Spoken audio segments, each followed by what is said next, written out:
KPIX5's Kiet Do joins us now from San Jose with the unique way hospitals are planning to deal with coronavirus patients. Kit? Yes, sir. If you're driving by Good Samaritan Hospital in San Jose, you cannot miss these. These are their typical flu season tents, but given all these coronavirus cases popping up, the hospital decided to break them out early. As far as we can tell, this is the first of the tents in the Bay Area, and it looks like around the world, it's starting to become a thing. It's one of those low-tech, no-brainer things that could have emergency planners around the world wishing they had thought of that too. This is your idea. This is. Welcome to Good Samaritan Hospital's so-called surge tents, a total of 900 square feet of curbside disease control. So just big open tent on the inside, and this is just a rough approximation of where patients would be.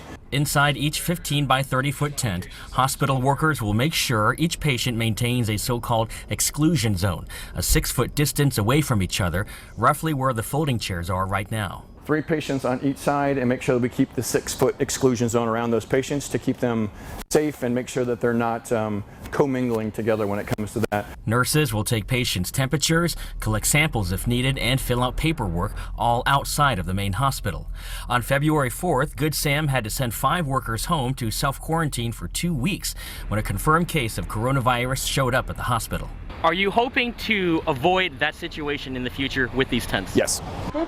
Just this week, tents are popping up at hospitals all over the world. In Italy, Central Washington, Roseville near Sacramento. And thank you very much. And in South Korea, they took it one step further. Drive-through coronavirus testing.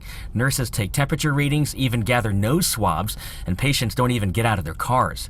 The Good Sam tents are made of vinyl, held up by a metal frame that can be quickly disinfected. So bleaching these down and cleaning these properly is a much easier process than having to clean an entire hospital. Don't want to have to use it, but we want to make sure that we are prepared in case anything does happen. And so at this point, Good Sam just waiting for some final inspections and permits. Once those come through, they can get these tents going in as little as a day.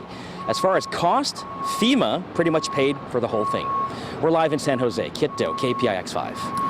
All right, here are the latest coronavirus numbers. As we said, Placer County announcing the first death in the state.